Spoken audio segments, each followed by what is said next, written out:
Technical difficulty as usual on these things. So thank you for having me this afternoon. My name is Toby Rush. I am CEO and founder of EveVerify. We are working to enable mobile users to authorize transactions and access information in a manner that is secure, scalable, and convenient. We're doing so through iVein biometrics, which is the process of imaging and pattern matching the blood vessels in the whites of your eye. So every once in a while, we have to take a step back and ask ourselves and really look in the proverbial mirror and say, does the emperor, has he lost his clothes? And in the context of authentication and security and really verifying we are who we say we are, I would say he's down to his boxer briefs. Okay? We've been applying technology to an authentication mechanism that's not just decades old, it's centuries old. Okay? In a digital, online, cloud-based, mobile world, passwords and tokens have failed us. They're not secure, they're not scalable, and they're not convenient. In the context when I say scalable, imagine having 30, 40, 50 passwords that were actually unique and actually strong. Imagine carrying 10 or 15 of these RSA tokens around with you. We simply wouldn't do it. Okay? Today's authentication mechanisms don't work. So biometrics. Biometrics was supposed to be the holy grail. Right? So you had iris and fingerprint. They actually answer the question of who are you? And they do it actually very well. Biometrics can't be lost, stolen, forgotten, spoofed. I mean, it is the ideal authenticator. The problem has been strong authenticators, strong biometrics like iris and fingerprint have always required extra hardware, special lighting, special lasers, special optics. Thus has not been convenient and not been really available to the masses. So other biometrics like face and voice, really literally decades and millions of man-hours where they've attempted to make them a strong and a relevant biometric just aren't accurate enough. They struggle with real-world environments, they struggle with both accuracy and consistency, and have really not lived up to what they've promised to be. So how can you prove you are who you say you are, and really do that with confidence? Well, that's where we come in. EveVerify is bringing to market a secure, scalable, convenient, and mobile authenticator. We're doing that using off-the-shelf cameras, which means that we can use the camera even on these devices to take pictures of the blood vessels in the whites of your eye, do pattern matching, and verify you are who you say you are. Not only are we excited because this is a great technology with a huge market and a big need, we're also excited because we have the patent around the core concept of using the blood vessels in the whites of your eye as a unique identifier. So it's not how you collect the image, it's not how you go about doing the biometric, it is the concept itself of using eye veins as a biometric. So what are the use cases? Really, there's a lot of them. Right? There's a lot of really interesting ways to use this technology. So what we've done is group a couple of them to give you a feel and then also stretch the imagination a little bit. So first of all, think about electronic transaction authorization. When I want to be on my phone and authorize a transaction, allow something to happen on the phone, but I really need to know I am who I say I am before I allow that to happen. So document signatures is one. So instead of an e-signature, you have a biometric signature on a document. Transfer money, a reset of a password. So anyone who ever had their Hotmail or their Yahoo or other emails hacked, being able to say, look, I'm not going to go through this whole rigmarole of, how do you know who I am? Like, I'm going to give you my biometric, and you'll reset my password. What about this? What if you could vote from the comfort and convenience of your own house? Okay? What would that do to voter participation? Give a totally new meaning to the phrase, the eyes have it. Okay? What about physical authorization? So these phones coming with NFC, near-field communication, most people know that as, hey, this is mobile payments, and that's true, that's a great application, but it's an electronic key. Companies like HID, so this is a building access card, I go tap this to my door, the door opens, and I can move in. They're moving their software to NFC-enabled phones. I can tap my phone to the front door. Great application. People hate carrying access cards. But what if that same phone now goes to the data center? I want to know who's holding that key before I allow that lock to turn, and we can answer that question of who's holding the phone. So this electronic key isn't just for payments, it's not even just for access security, it's anything that you want to turn on or off, enable, disable, start or stop that can handle an NFC module, which are incredibly cheap and are becoming more and more pervasive. We can tell you who's holding that key before you allow that thing to happen. Access to information. Everybody wants cloud-based storage. Everybody wants to be able to access anything everywhere. One of the concerns is who can really view this information? How do I have security and know who is able to look at this? So we kind of joked around internally, and we can create a new security level called for your eyes only. Okay, so you can put these out, and truly, literally, and it sounds kind of goofy, but on the other hand, it's not that far of a stretch. This group of people, or this person, is the only person who has access to open this document. Fascinating things that we can do. Other applications as you start to think more globally. So in the same way third world countries leapfrog our telecommunications technology and went straight to cellular, they're leapfrogging these paper-based tokens, which is really what a driver's license is. Really, this is just a way to identify me. Like, why have these?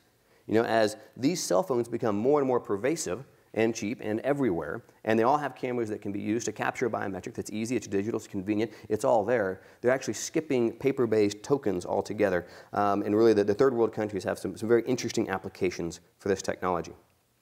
So our business model is very much of a software. It's a pure software play. Initially, that will be as a software licensing that will be going to third-party applications. So our focus is very narrow. We are an authentication module. When you want to verify someone is who they're claiming to be, we'll take over the camera, we'll take a few pictures, we'll give you back, hey, I'm 99.4% confident this is Toby Rush. That application then does whatever it needs to do with that. So we're not creating end-user apps. It is kind of a third-party perspective, but we think we can move very quickly into a SaaS model where anybody can download the SDK and the API and be able to just pay us a per transaction fee. So for per verification, they can just pay for it. Something else we're really excited about is ethnicity, geography, and gender don't change your iVeins. So our market really is global very, very quickly. So we have a very experienced team. This is my third startup, second as a CEO and founder. The last startup we sold to private equity. I was with them for 2 years. We rolled up 2 more companies as a part of that. My tenure ended end of 2011. Started EveVerify in January of 2012, so we are very early on in our process. Dr. Reza Derek Shani is our Chief Science Officer, also the inventor of the technology. He's still with University of Missouri, very engaged, actually been a real treat and a delight at how great he has been to work with. Jeremy Pabin, he was literally one of my rock stars from my previous company. Phenomenal in front of customers, does a great job with them, but then can turn that around and work with the science and the software teams to really drive a product home. Casey Hewlett, 17 years of machine vision, image processing, really advanced techniques in both commercial, NASA, military, medical applications, understanding the science and the academics behind what we're trying to do, but really making that run in real-world situations. We're currently raising $1 million.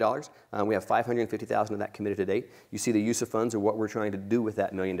At the end of this roughly year and a few months, we need to be able to very clearly articulate which markets, how big, how we're going to attack them, what's our go-to-market strategy, who are really the strategic customers that we're going to go after, and then raise that Series A sometime in probably the first half of 2013. We think the realistic exits are someone like a Google, an Apple, a Microsoft, if the mobile market really takes off. Remember, this isn't just a mobile play. That's where we're starting. That's where we're focusing, because the competition there is so light and so, really to a large degree, there isn't competition on the mobile market, but there's an enormous non-mobile market as well, and that's where IBM could be an interesting opportunity as well. So in conclusion, today's authenticators don't work. They've failed us. EveVerify is bringing to market an authentication module that's scalable, secure, and convenient. Okay? The use cases are many. The market is very large. It's global. And if you'd like to see a demo, I'd love to show you our first prototype that we have up and running here after this session. So I will open it up for questions. Yeah? I'm interested in, it's great that you've got I think it's a US patent. Yes. 2008. Mm-hmm. Can you give us some idea of the global IP Mm-hmm. that you've got? Yep, so the patent, as we love our universities, they just got the US patent for this particular one. We have done a patent search, both domestic and international, and it's completely clean. So we have no issues with freedom to operate anywhere.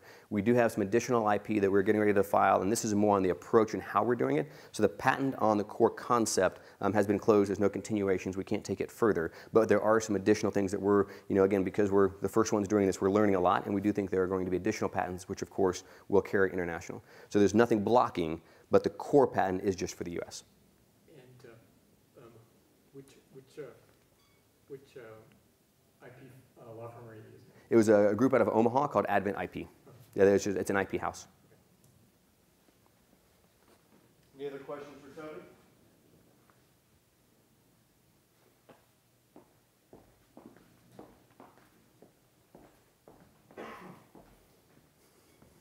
For the verification, how long will it take? How long will it take? Great. Yeah, good question. So right now, we think we can get everything under 5 seconds, from the first picture to an answer back to the calling application in 5 seconds.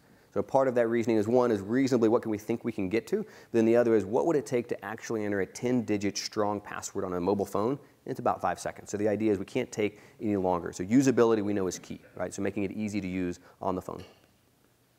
And one more Yeah. question. And what about the installation? You need a special setting. I'm sorry. A certain distance. So I'll answer that a little bit broader. So, a lot of times, how good of a camera do you need is often a question we get. And we really only need about a 2 to 3 megapixel camera, so relatively low resolution. The idea is that you're going to hold it, a couple inches from your face, 6 to 8 inches, which is kind of a comfortable distance. We would take a series of images and pictures and then be able to process those. So that's there's really no extra special hardware, there's no extra special lighting. I mean, that's where fingerprint and iris failed, is you need near-infrared light, you need lasers, you need optics. We need nothing but the device itself. So you've already paid the hardware, you've already paid for the camera, and you've already paid for the data connectivity going back and forth. It's a pure software play. I have a question. Sure. Once you've taken the picture of your eye. Yep.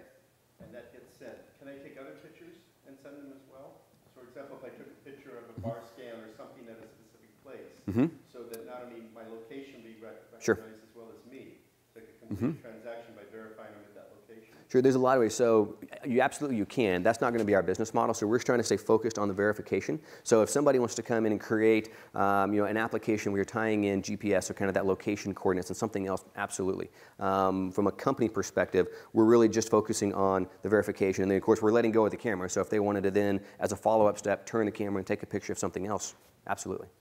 Yep. But again, we're trying to stay focused and not get too broad. We've got a really interesting patent, a really core concept that we think in and of itself has a massive scale and opportunity to it. Any more questions for Toby? You'll notice that I'm naturally curious. Let me ask you a couple of questions. Toby, can you tell us a little bit about how this is different than retinal scan? Sure.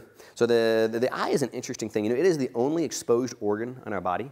The eye has given us the retina scan, which is actually the blood vessels behind the eye, the iris, which is the color of the eye, and now it's given us eye vein biometrics, which is the whites of the eye. Right? So in that regard, both iris and retina take infrared light to be able to read them. So I have light-colored blue eyes. So you'll see a little bit of FUD in the market and someone claiming they can take an iris scan with a camera. And if you ask if you have light-colored eyes, any dark-colored eyes, which happen to be a very large percentage of the population, scientific papers and journals and studies done on this, you simply can't do enough features and to extract to do the matching on for dark-colored eyes. So, from a mobile perspective, iris, retina, and fingerprint are off the table to begin with. Any more questions? One last question. Can you talk a little bit about what other devices besides retinal scan exist in the marketplace today, and tell us a little bit about, is this really as easy to use with a phone? Can you use it on the phone? What devices? How does it work? Yep. Yeah, so we've done tests with, we've done 3 groups of tests so far. So the first one was really an academic study. There was a gal doing her thesis. And literally the entire thesis was on the feasibility of eye vein biometrics and the accuracy of that. So she brought in 103 subjects. It was a little bit more, hey, sit down at this table, I'm going to have a camera, look this way, look that way, very controlled environment. Had great results. And, you have 4 sections of the whites of the eye. So each section matched between 98.3 and 99.7. When you fuse those together, so you have, so I've taken 4 fingerprint scans at one time. She had like 4 nines of accuracy, so extremely high level of accuracy. But you had to ask the question, okay, what about a camera phone? What about an Android? What about an iPhone? What about a tablet? What are these other phones out there that have these different resolutions and different operating environments? So we've done a test with a Galaxy Nexus, which frankly has a fairly poor camera. It's gotten knocked more than anything for having an average camera on what was supposed to be Google's flagship phone, and then an iPhone 4 and 4S. All those results have actually been very encouraging. So again, when you do what's called fusion, when you fuse different parts of sections, we've hit 98 to 99.9% on both of those phones. So we think we're going to be able to operate on a very, very wide platform, including tablets, because we really don't care what device it is. We care about the camera. Camera technology is going through the roof from capabilities and advancement. There's a Nokia came out with a 41 megapixel camera at the Mobile Congress over in Spain, Barcelona, Spain, just a couple weeks ago. Everyone at first said, like, 41 megapixels, that's ridiculous. Why do you ever need 41 megapixels? And they actually had a good answer. It's like, we don't expect to take a 41 megapixel file. You're not getting a 41 meg file. They reduce it to 5 meg, which is about on average what your pictures are coming across. But they're oversampling their resolution, their contrast. They could take a picture from here, but zoom in way out there, out past the window, and say that's what you want to see, and that's what they'll let you keep. So that kind of resolution and processing power, is coming, pattern matching, using your phone to understand the world around us. Those trends are continuing whether we lift a finger or not. So we think from a technology trend, we're right in the right spot. Everybody wants to use their devices to both access information, authorize transactions, give commands via their phone. So All those trends are going in our favor, and we think we've got really the only and patented idea that can actually answer the question of who's holding the phone before we allow those things to happen. Any last questions for Toby? Toby, anything else you want to say? No, I appreciate Think Big Ventures coming out here, and would love to speak with folks. We've got about 500,000 or 600,000 left on the round, and we're looking for kind of strategic folks, not just money, but who has relationships and understanding, and really can take us to the next level for this next year and a half in the seed round. So, thank you. Thanks, Toby.